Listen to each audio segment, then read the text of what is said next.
Welcome back to the Manifest Your Success podcast, where we break down what it means to be successful, share the accomplishments, failures, and perspectives of individuals on entrepreneurship, business, and self-improvement. Today we are joined by Neesy Green. It's Neesy. Neesy Green. Okay, we are joined by... I want you guys to call me by my real name. Okay, what is that? Because tell me something I don't know. All right, I know it's a secret. You're about to tell the whole podcast, so... I feel it's time. Okay, let's hear it. My name is Shanice Darlene Stanley Cradle Green, but it could have been Owens because that is my biological father's name. So technically, I have lineage of about 4 different names.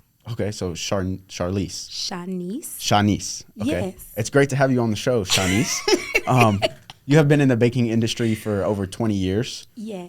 Which we might get into today. Okay. And you've made actually an appearance on the Oprah Winfrey show. I have. If I'm not mistaken. Yeah, I was a guest on the show. Okay, a guest. That's even better than an appearance. You weren't just in the crowd. You were actually a guest on the show. Right next to Oprah. Okay. Yes. She's a pretty powerful lady, I do have to say. I thought she was. Yeah, and you are an Olympian at life and an ambassador of the world. Yes, those are my formal titles. Okay, awesome. Welcome to the show. It's good to have you. Thank you so much, gentlemen. Okay, so first, we actually got coffee and you kind of touched on how much you moved. And I guess speaking for me and Sam here, we haven't really experienced much like as far as moving around in the world. Like we both grew up in Raleigh, North Carolina. Mm-hmm. I've traveled, but I haven't really like settled down anywhere else outside of Raleigh. So when you told me that you had a lot of travel experience growing up as a kid, I would love to dive deeper into that. So could you just like give a brief background of like where maybe you were born and like what your childhood was like and like moving, where did you move to and maybe some reasons that you moved? Yeah, so it's simple. Everyone says it, right? IBM kid. I've been moved. IBM kids, you know? And so I was born in New Bern, North Carolina. And everywhere I lived 4 years, I left there and came to Raleigh, North Carolina. So I spent some time here. I actually went to Vina Wilburn Elementary School. Then we went to Bolingbrook, Illinois, Fort Wayne, Indiana. Then I came to Greensboro, North Carolina for college, 4 years there. I was supposed to leave and forgot. And honestly, what happened was I got addicted to the weather. And I could not imagine going back to the Midwest and moved to Durham, D.C. as I like to call it, Durham County, for a couple of years. And then something drew me to the capital. And I've been here for about 20 years because I'm 48. It seems like I've lived 1,000 lifetimes, though. I think a lot of people like complain about the North Carolina weather because it's so bipolar. Mm-hmm. But I mean, I've never lived anywhere else. But I feel like if you go northern or southern, like it's too warm all the time or it's too cold all the time. Like we really do have the perfect mix here. We do. It's 4 full seasons, right? And I worked in a call center once, and I remember saying, "Yep, we're in North Carolina," and they go, "God's country." And think about it. How many states can say that they have mountains and they have an ocean? And you can get there from Raleigh in like 4 hours. And some farmlands full of tobacco. Oh, man. Can't forget those in the middle. Yeah, so there was this song, and it was like, there's more than corn in Indiana at Indiana Beach. That was like a thing. That's awesome. So you said you went to the Midwest before. You said you didn't want to go back. So what was your time in the Midwest like? So I was there for 8 years total, 4 years in Bolingbrook, Illinois, a suburb of Chicago. And literally there were like just sod farms there.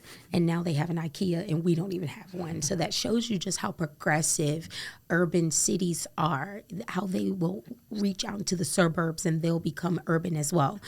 And then, so moving from, having access to the city to Indiana, it was a huge culture shock. But let me tell you how weird that is. Back then, in Ohio, the drinking age was 18. You could drink at 18. And when I moved there, I was always like really excited because I was like, yeah, 5 more years, I'm going to be able to go across the straight lines, get me a beer. And they changed it because so many kids were getting in accidents. So Ohio was like one of the last states to raise the legal limit age to 21. But these are things that I remember, like moving there and there was no Black radio station. And I'm like, wait, what year is it? And it was just so odd. And yet it was the best place to grow up as a kid. I was able to really honestly like spread my wings because it was a very community and family centered, area. On Friday nights, everybody was at a football game. And I think now it just reminded me of New Bern, North Carolina, how in New Bern, everybody is at the football game on Friday. What I did not realize was when I was a little girl, I was always at the football game because I was a mascot with the cheerleaders. And only in my adult life, when I started like really connecting my happiness to my childhood, did I start to remember things that happened in my youth. So the fact that you guys actually want to talk about what my life was like, I actually remember. That's awesome. I think it's so valuable too. Like I've spent some recently, I've kind of spent some time reflecting on like what my childhood was like, like how it does have like a huge influence on like your trajectory in life. Not that you can't change, not that something that's set in stone when you are a kid and it has this influence on you. It's not that you can't move away from an influence, but it really does have an effect on who you are as a person and like how fast you reach like your true self-actualization in life. Ooh, yes. You're talking about, we had coffee and we were talking about my childhood. So, back to New Bern, my grandmother was one of the first nurses to integrate the hospital. So at home we had poverty and scarcity, but then she took me out to the hospital and I saw all these millionaires, literally doctors, right? And there was hope and possibility. And when I would walk through the hospital, and like literally I have spent the past 6 months trying to remember. And I thought really hard, like what was it like when I was a kid? Because I have 4 children. And one day the youngest was running through the house and he stopped and he goes, I love being a kid. And I was like winning as a mom. And I started to understand because I was behaving as a grandmother. So I started to think about how was life with my grandmother. So when we would walk through the hospital, it was like I was in a parade. That's Gloria's granddaughter. That's Miss Stanley's granddaughter. Everybody knew me. But one of the things that I realized was I had always been around affluent people to the point that my godfather, there's actually a school named after him in New Bern. And so Daddy feels like, I feel like Annie a little bit right now. That's what I called him. And now guys, they don't even name schools after people anymore. It's going to be Millbrook or Southeast Raleigh. But the old high school became a middle school and they named it Grover C. Middle School. And that man was my godfather. So when people ask me questions or ask other people, does Shanice know all these famous people? I'm like, I've always known famous people. It was a part of my childhood. So for me, like I said, always being at a football game, being on the track, always performing in front of people, being in parades. This past week, I was a banner girl in the Martin Luther King parade, the 43rd MLK parade. And I was walking down Fayetteville Street thinking, I do love a parade. Parades are quite fun. They are. Been in a lot of them. I think something that we don't stress enough on the show is like surrounding yourself with people that are better than you or at your same level that push you further. And it sounds like you're doing exactly that, and you did exactly that, especially as a kid. Seeing as you've been on Oprah Winfrey's show as a guest. Yes. So I don't know anything really about Oprah Winfrey's show. I honestly haven't watched it that often. I know she has guests on. I've seen clips before. So what is like why does Oprah Winfrey do the show that she does? And like, how did you get a shot? How did you get the opportunity to be there on it as a guest? Yeah. So this is literally what happened. I always loved television, and I don't know that people admit, right? I want to be on TV. Well, I was true to myself. I'm very self-aware. I wanted to be on TV. And I remember asking my grandmother, like, Mama, why do these sponsors? She said, that's where the money comes from. And when I was talking to a gentleman who was a master controller for WRL, he said, yeah, Neesy, that's how we have free TV. So I was thinking, so let me get this straight. People just going to give you money to be on TV. This sounds interesting. And then one day, this black woman came on TV, and I thought, she ought to meet me. So I'm 12 years old. I'm a latchkey kid. And back then, Oprah would say, if you want to be on Wednesday show, call in. And so I decided to call in because there was finally a show that really resonated with who I was. And all I cared about was that I could get on the show. And most of the topics were not about me, you know. I mean, my marriage is failing, or I want to be a dentist, but I'm a hairdresser. You know, nothing that a 12-year-old kid could connect to. And so you don't know what this is. Have you ever heard a busy signal? I have not. Correct. I knew you did not know what that was. So all day long, I called and I called and I called, and I kept getting a busy signal. And then finally, around 3 o'clock, Oprah Winfrey, I said, hey, I want to be on Wednesday's show. And they said, well, tell us about yourself. I said, hold my non-alcoholic beer. And I started talking. Now, this is during a time, y'all, when they didn't have contracts, or, you know, you just do anything you wanted to in life. I talked to the producers for almost a week. And then they told me, you know what, we have a full panel, but if anyone drops out, we'll call you. And I was like, don't worry, you're going to call me. And sure enough, the day before the show was supposed to air, they were like, can you get here? You live in the suburbs, so we can't send a car. Now, me and my 12-year-old self, I didn't want my parents to take off of work. I had a very strong work ethic. And so I was like, yeah, I can get there. My parents know nothing.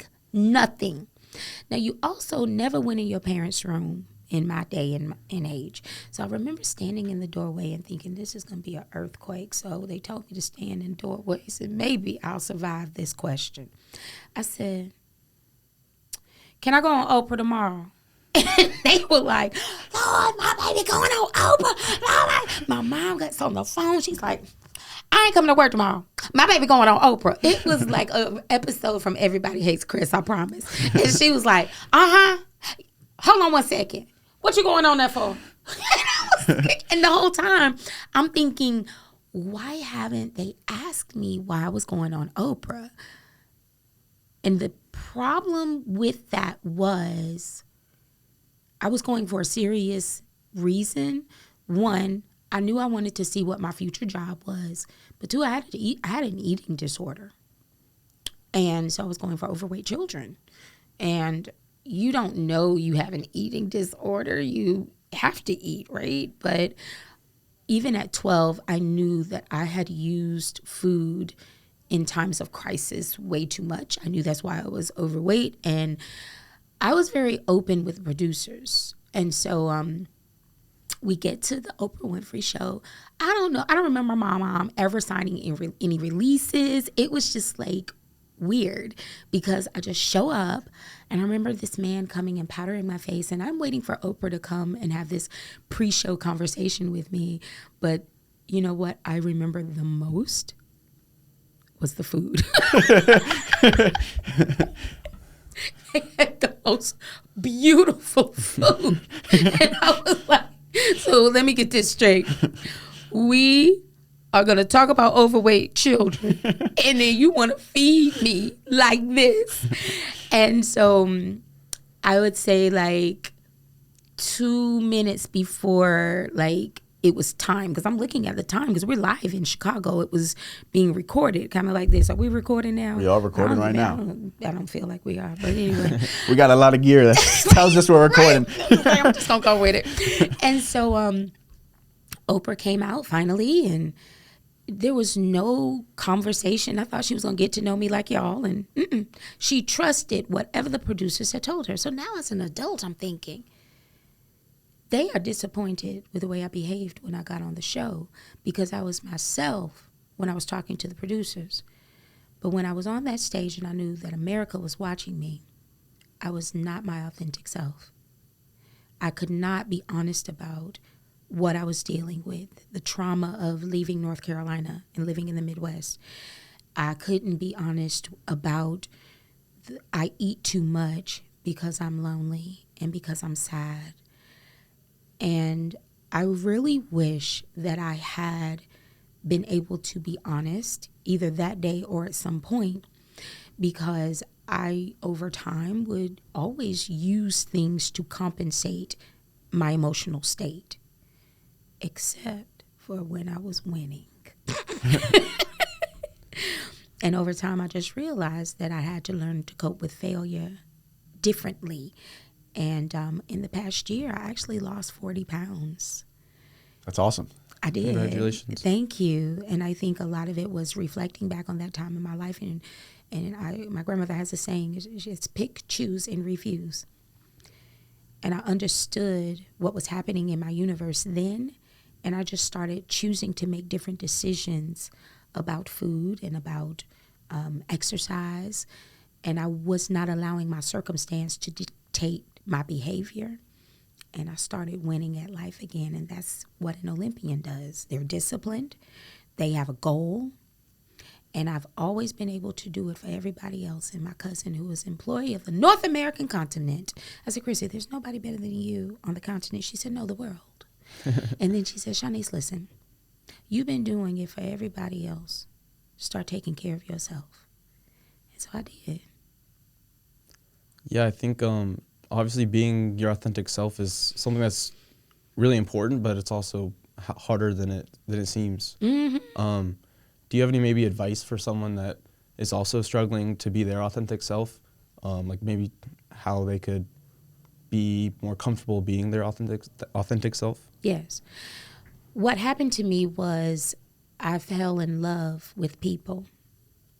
And if they were hurting, I would do everything that I could to serve them to be better about themselves. And one day I was having a conversation with the universe, and God literally asked me, well, do you ever think that I want you to be who I created you to be, and that it annoys me that you won't do it? So are you more concerned about their happiness or yours and mine? And when my grandmother was passing, I was her hospice nurse, and she had dementia, but she was very lucid with me. And she told me, she said, Shanice, be who God created you to be. And she just kept saying it. I have videos of her saying it. She said, you got away from us for a little while and we let you. And what I understood by that was she didn't try to stop me from being a people pleaser. That's human nature, because no one wants to see someone else hurting. However, she understood that I had the intelligence and that I was self-aware enough to ignore how people looked at me and thought about me, because she also knew that the things that I was going to do had a higher purpose. People can't begin to imagine your story. So if you live your life and you're a professional of your own universe, then you don't have to worry so much about someone being upset, because there'll be less people upset and there'll be more people happy. But at the end of the day, you will be happiest if you just take care of yourself. So how did then you deal with failures? Pick, choose, and refuse. You got to decide really quickly, and my little boy helped me with that. He's 8 years old, and he would throw these temper tantrums, real bad temper tantrums. I remember one time we were getting in the Uber, and he said, can I go back inside, Mommy? I said, no, we have to get in this Uber. He took that book bag, and he slammed it on the ground, and I watched him. I chose not to let him drive my blood pressure up. His failure wasn't my failure. I'm a good mama. When he got in the car, I said, I've changed a lot, because I would have beat the mess out of your brothers and your sister. I said, but I'm just going to have a conversation with you. Again, I chose to know his behavior had nothing to do with me. A few days later, I hugged him, and I said, Shawnee, I really want you to work on your temper. He looked up at me. He said, I'll work on it. And then a few days after that, I said, you've been doing a very good job. I was coaching him just like I would an employee. I don't get mad at my employees. I tell them when what they've done improperly, and then I congratulate them when they've changed their behavior. I decided, you know what? Do it for yourself, Shanice. Use your management skills on your own child. That baby looked at me, and he told me something that I didn't know. He said, I said, Shawnee, why get mad at your mom, right? Because I'm thinking, I'm doing such a great job. I know you're not mad at me. And he looked at me and he said, Mommy, everybody gets mad. I just let it last 5 seconds. And so if you can recover quickly from other people's disappointment, because it will happen, right? What happens after you've recovered? can go do something amazing for yourself. You can encourage them to let go whatever it is that they're dealing with. And if they don't, then you understand something about that person. Perhaps maybe they don't belong in your universe. But in this world, we want it all, but you can't have it. And the last thing I'll say about that is just always remember, you're not too old for your wants to hurt you. And when I accepted that, and I thought about my grandmother, she said, this world will always have troubles. Think about if you believe in Jesus walking the earth, let's just say not religion, but that there was a perfect man and he was still persecuted, then you better believe your imperfect behind is going to be persecuted too. So what they going to do? Yeah, that's great. I love that story, really, all of it, really. It reminds me of, I mentioned this book to you before, The 7 Habits of Highly Effective People. And it seems like from what I just heard is like you kind of were living life in a way that you were worried so much about everyone else and like trying to bring other people up. But in that same time and moment, you weren't really looking at yourself and you didn't take a time to sit back and look in a mirror and be like, okay, how can I fix myself before I can go out and fix other people? Yeah. You know what the biggest thing for me was? I forgot what it was like to be a kid. I had to have some outlets, because if your mind is set on helping other people to feel better about themselves or allowing other people to exploit your gifts, then what happens when you do finally decide, I'm just gonna, take care of myself? That's a lot of free time, right? So I started using my time more wisely and doing things like enjoying the arts, planning things that I enjoyed, serving. Because at that point, it was really hard for anybody to get me to do anything because I was actually busy. You had to get on my schedule. You had a lot of excuses to give them, huh? Well, you know what? I had a lot of purpose to tell them about. That's a good point. That's a lot better way to say it. Yes. I had purpose. In fact, I missed an appointment today. And I was very frustrated about it. But you know what I did? I told her the truth. I said, I'm so sorry I missed our appointment. I had to go to a meeting. And at the end of the meeting, I had an opportunity to tell the mayor about my vision. Well, who's going to be mad that I missed their appointment because I was talking to the mayor? That's pretty good purpose and reason, I would say. It was. I'm curious, so you kind of like going back to Oprah, and I think it kind of all falls in line because I think there's a lot of people that we can see now, especially in the digital age. Maybe not when you weren't growing up, but right now you can really see a lot of people that are being quote unquote successful, or you can hear a lot of perspectives of people and how they live. So after you were on that Oprah Winfrey show, did you look at Oprah as kind of like a role model, or if it wasn't Oprah, did you have other role models in your life that kind of you looked up to as a kid and were like, okay, I want to be this person, or like I want to be some idea of this, or how did you kind of work through that? So I'm going to tell y'all the truth. I just forgave Oprah.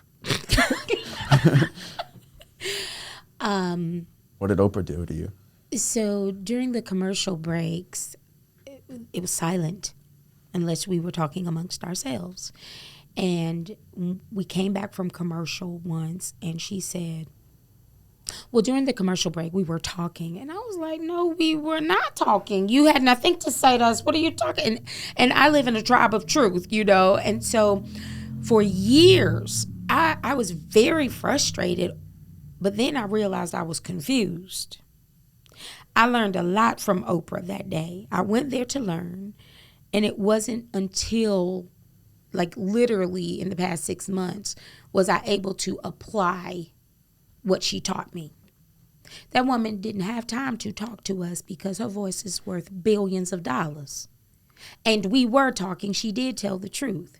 You see, that's why I get a little bit concerned sometimes when I hear people talk about the banking industry, because when you write a credit memo, you have to tell the truth. Sort of. It's got to seem like the truth. Yeah, there are versions of the truth, right? So what she told was the truth, but this is what I've learned with my children. Too many children have been in trouble because no one took the time to understand their rationale. What I did not understand was Oprah's rationale. She was at work. I was there studying her. And what she taught me was time is money. And you have to value who you are at all times. That woman was at work. She was drinking her water to stay hydrated. I need some right now. She was listening to what we were saying. If she was able to say during the commercial break we were talking, then it meant that she heard what we were saying. And how many times have we heard the phrase, you have one mouth and two ears for a reason? She lived it. And when I started applying the things that she said, not what she said, I started applying what she did. I started listening to people again. Because as a banker, you have to write their credit memo. You have to get that information out of them to help them be better. And she was a very good listener. And I really now appreciate that she showed me what that looked like that day. I also owe you an apology, Oprah, because you then said to me, well, you are articulate. And I was mad at you by then, I think. And so I remember looking at you, Oprah, and saying, well, I don't mean to sound conceited, but I am smart. I did use a big word because I wanted her to know, yes, I am articulate. And sassy. I was extremely sassy. I still am. But it's so interesting to me that the perception is your reality until you choose to accept a positive reality. And when I started remembering, I don't have to look at everything as doom and gloom. And my cousin Chrissy, she said it to me one day. She said, Shanice, everything can work out too. That's always a possibility. And that's when I started really remembering, okay, if we didn't have much at home, but I went to the hospital and I saw that hope and possibility, what if I start living in that hope and possibility again? What if I just allow the universe and the process to be? And then cool things happen. Like I ended up on your podcast and I get to talk about talking to the mayor before I came to your podcast. I mean...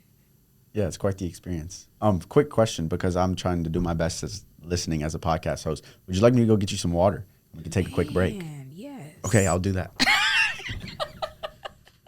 You said a lot of things just now in that little stretch, and one thing I really wanted to touch on was kind of how you mentioned, you said how Oprah, you learned a lot from Oprah, and in that time you were there, and it took you a while to realize what exactly you had from that situation to learn, and I think that kind of applies to anything, right? If you really dig down into any situation, any experience, there's always something you can learn from it, but you have to choose if you want to say, hey, I'm going to take this experience and learn from it, or hey, I'm going to take this experience and always remember what I regretted or what I disliked about it. Right. And when you are having a conversation with one of the most powerful women in the world, it takes a lot of arrogance to come away from it with an attitude. But I also had to have a lot of arrogance because I was in a male-dominated position from birth. I was the firstborn on both sides of my family, and I was a female. And I then worked in a lot of leadership positions as a young woman. I remember becoming captain of forget that. I was a first chair saxophonist in a 5A band. I was captain of my dance team as a junior. I was a top performer in the banking industry. And my arrogance did get in the way of my success a lot. But I did have to have a high level of confidence. And I have to say that in my older age, I've been able to share with younger people the the difference between confidence and arrogance, because you can be very, very successful and not have an attitude. You can be very, very successful and not be quick-tempered, because we do it in certain environments. How many people get cussed out at church? Not on Sunday. So that means if you can behave that way in that environment, why can't you do it when you get home? My daughter, she helped me to see it can be done. She works for Chick-fil-A, and she said, Mommy, if I'm nice to everybody at Chick-fil-A, then certainly I can be nice to my family. But she had to pick, choose, and refuse to do that. And we had to reciprocate. Like I said, when Shawnee was throwing that temper tantrum, I had to make a conscious decision to remember this is a single moment in time. And so my arrogance has really started to take a back seat to my appreciation for relationships with people. Because the same way in which I'm sitting here talking to you, all polite and, I have my smile on, I take this same temperament into my home with my children, and I try to mirror this when I talk to other people. I was very nice when I talked to the mayor today. But are there times that I just turn all the way up? Sure, I do. Absolutely. It's just not as often. I never saw my grandmother lose her cool. I literally had never seen her lose her temper. So it is something that, for me, it's about being self-aware of other people's position in life. I don't know everything that you're going through. And being in control of myself and not full of myself. It's two different things. Right. That's a great point. And I think being true to yourself, I think a lot of people try to find themselves in career and life. Mm-hmm. And you mentioned the banking industry a little bit. So I'm interested to see what kind of motivated you to get into that. You said you went to school in Greensboro, correct? Yes. So Aggie Pride. You have to say that. me and Sam are still yet to graduate college. And I feel like, I don't know, we were talking at the break, like every day really is a choice, and like even your childhood is just as important as your days in college, and your days after college are just as important as your days in college. So it's kind of like this whole cycle of you got to make the right decisions. So what kind of motivated you to jump in the banking industry, and how did you manage to stay in it for 20 years? You're going to have to turn the cameras off of this. Okay. Man, I'm just kidding. I did not believe that I was going to school in North Carolina. I had gifts. I was a dancer. I was a singer. I was an actress. My parents told me if I got a scholarship, I could get a car. I was getting a convertible because I was going to art school in Florida. Of course I was, because I was getting a scholarship there. And I remember being told, I want a ROI, which is ironic. That's such a banking term, right? And I didn't know what that was. And later in life, I realized, I was like, oh, this is almost like I was an investment property. And a lot of times parents have expectations of who and how children should become who they want them to be. And as a result, I was told I had to go to an HBCU, and I still to this day don't understand why I was black. And I'm glad that I went, because it was a part of my process. But I remember looking for all the majors that only had 1 year of math.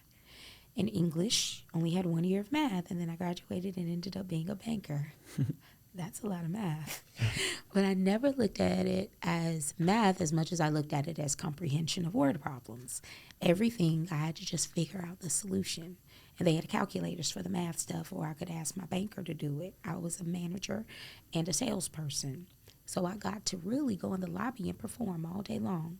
And I did it for 20 years because I could serve people. So it was kind of a dream job. Remember, I told you I had to stop looking at it as I was in a prison, because that's what I used to say. Can you imagine this personality being trapped in a suit and pearls? I wasn't trapped. I was learning things. The universe had allowed a little black girl like me to go into rooms that many of us are not even invited or welcome. And they allowed me to learn. I was learning again. I learned for 20 years. There's a saying, if you go to school, you'll make some money. If you have life experiences, you'll be rich. I had a lot of life experiences. That's why I'm an Olympian at life. So I survived 20 years in banking because I had outlets. One of them was I was a cheerleading coach for 10 years at Chavis Heights. Another outlet, I was a tour guide for Taste Carolina Gourmet Food Tours. I'm actually on TripAdvisor. I have reviews. I didn't know I was playing all by myself, but I was smart. I was also making money. I was meeting people. And then I could take all of that, the wisdom, the networks, the resources, and I could go help my clients, and then they would bring me more clients. And before I knew it, I was really doing well. And our industry really started that way. When we started moving into mass production of households and selling checking accounts without giving any form of knowledge, when I didn't have the ability to explain to someone why they bounced a check because I had to show them how to balance their statement because that part didn't matter. We were going to just send them to the online banking and they were going to use this portal to figure it out. I started to understand, our society doesn't understand that we have a whole comprehension gap. We can't learn because we don't learn this way in my culture, in a lot of cultures. And so I became very frustrated and I felt like I was lying to my community. And I felt my moral compass being challenged every single day. And I did not love what I did anymore. So I retired in July. I didn't quit. That's how I had to tell myself, because I don't quit. I decided this doesn't work for me. I had a choice. I could pick, choose, and refuse if I wanted to do it, and I chose to stop. It was my decision. And then I met a woman recently at the MLK March. She said, Neesy, you're not going to be as successful as you were in your 20s, but if you take the wisdom and the knowledge that you have and apply it to this phase of your life, you'll have a greater second half. And I was like, right. I'm not going to have President's Circle winner awards anymore. But now I'm winning at life again because I'm helping people. It's so important to give of yourself because when you do, you can be blessed with more. And it happens to me all the time. Yeah, I think one thing that I remember you mentioned when we first met you was you were very good at your banking job.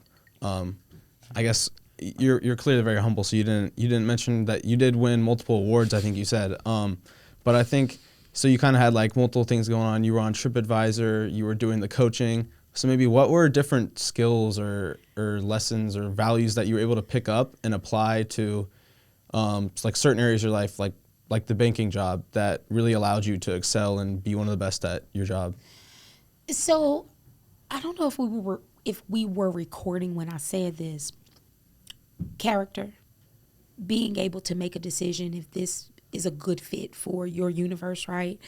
I was really, really good at that in banking because if I gave someone a loan and it went bad, then it would jeopardize my whole livelihood. So one of the things that I did really well in my professional career was understanding who to align myself with in terms of, okay, this person knows a lot of people. This is a business owner who has a lot of relationships, and I may be able to help his network or her network.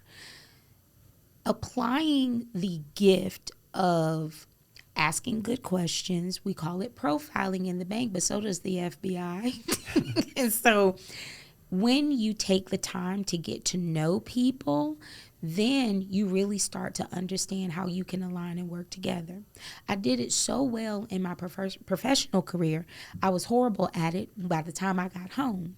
And so a lot of times I had horrible personal relationships because I was tired of asking questions. I didn't want to, and I'd just be like, you want to be my friend? Because I refer to all my ex-boyfriends as Bobby Brown. Every single one of them has some trait that reminds me of Bobby Brown. Now, except my ex-husband.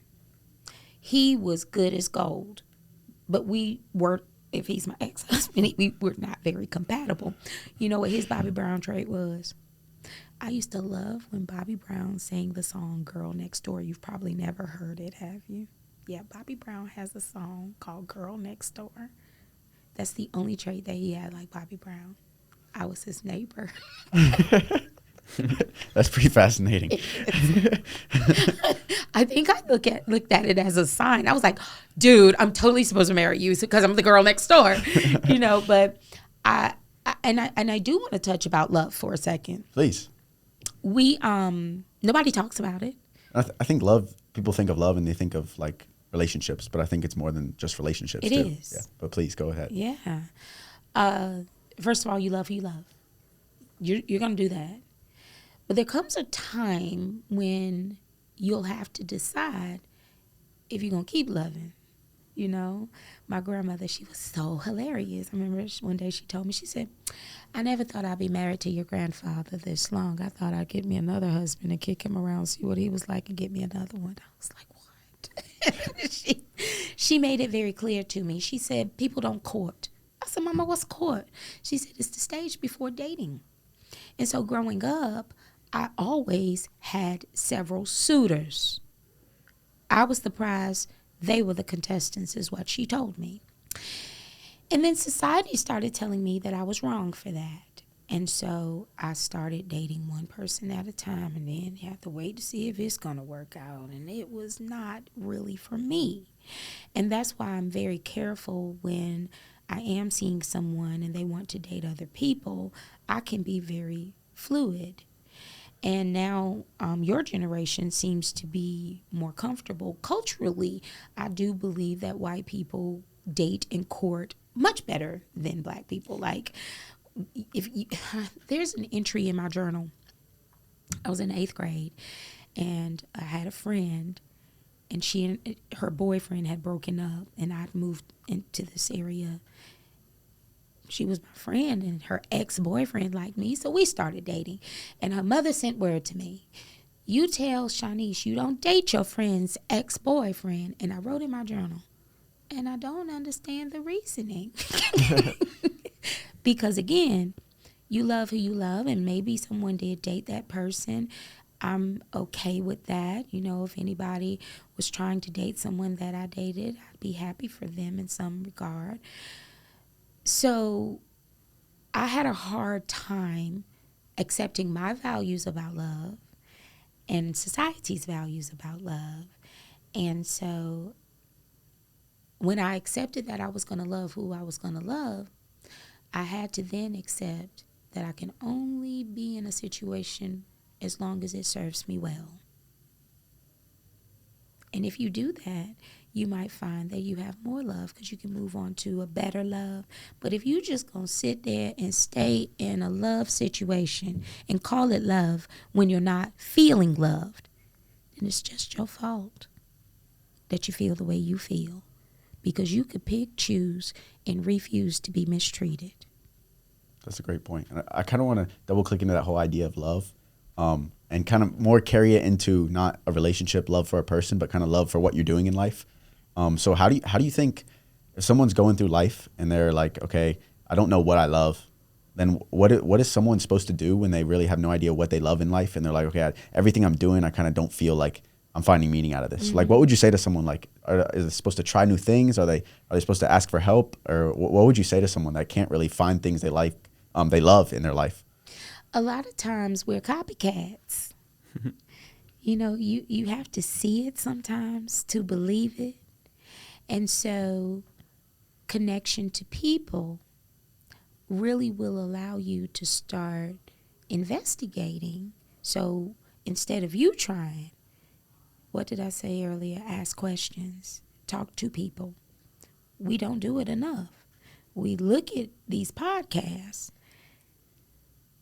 but what happens when you meet somebody in the hallway and you say, do you want to come talk to us?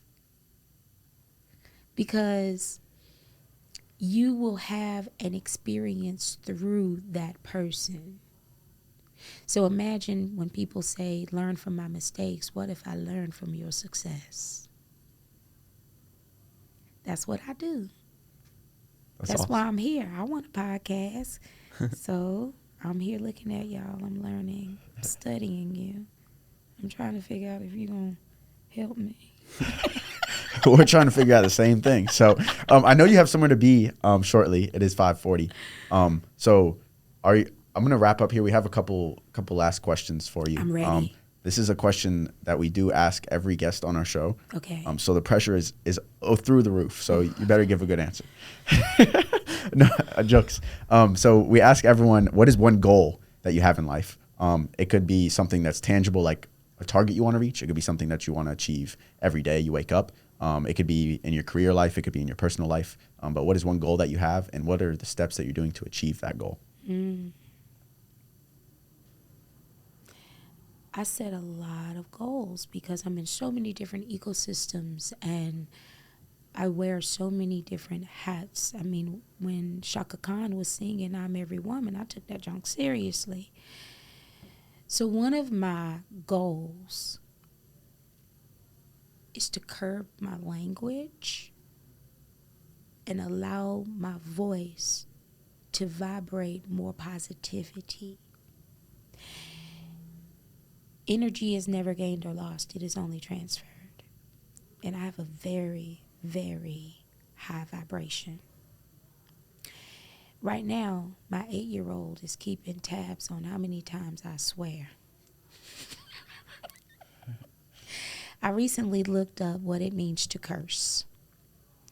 And it literally was devastating to understand that it is to invoke harm on someone, basically just through your words.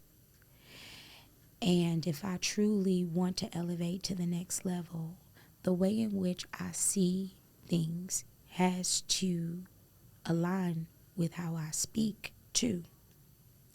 Because you cannot have a loud voice and use it anyway. You have to be respectful of that because it is a gift.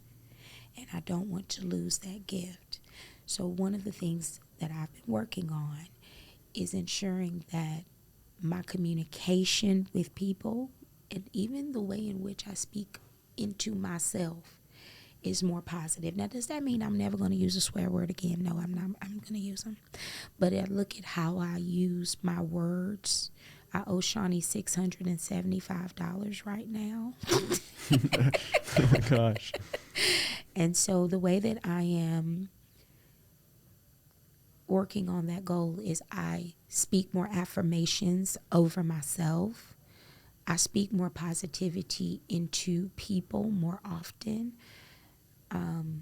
That's how I became a banner girl at the MLK walk. I saw these ladies outside of the coffee shop, and I said, was on the phone. I said, hold on. I flagged them down. I went outside. I said, people have told me that I am a light, and I saw you ladies, and you look beautiful. And I just wanted to tell you, good morning, and I hope that, you have a great day. And she said, well, of course, this is the light. It's the Congresswoman, Deborah Ross. I was like, I could feel it. So if I could see the light, that means I should also be speaking light. And so one of my goals is to live a life of more positive vibrations, even through the sound of my voice. I think that's a really powerful goal. And it's nice to hear you bring up vibrations and conservation of energy, because that's kind of what I study in school, and it all seems so meaningless all the time. Are you serious? Yeah. I could feel it. But imagine, energy is never gained or lost, or only transferred. I mean, we didn't even get to talk about the Hawk story. We didn't.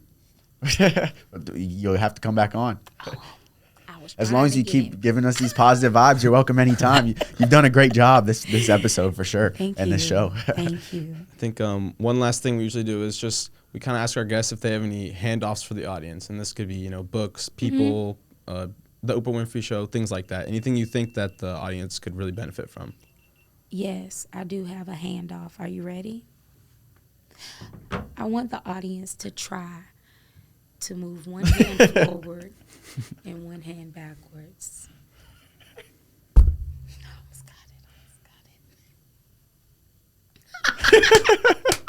Okay, yeah, that's a hard task right there. You're trying to move one way.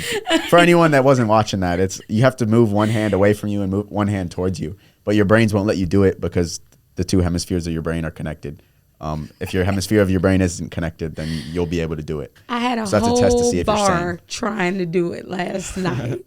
And what was amazing was one of the men said, I'm going to do this with my kids. And even when I saw people walking away, they were still trying it. All because you had told me about this. You shared your light and your energy with me, and now it's all over Raleigh. I'm looking forward to seeing someone down the street trying to do it with their kids as I'm walking around Raleigh. Well, thank you so much for being here. Thank you. It was a pleasure. Thank you, Kyle.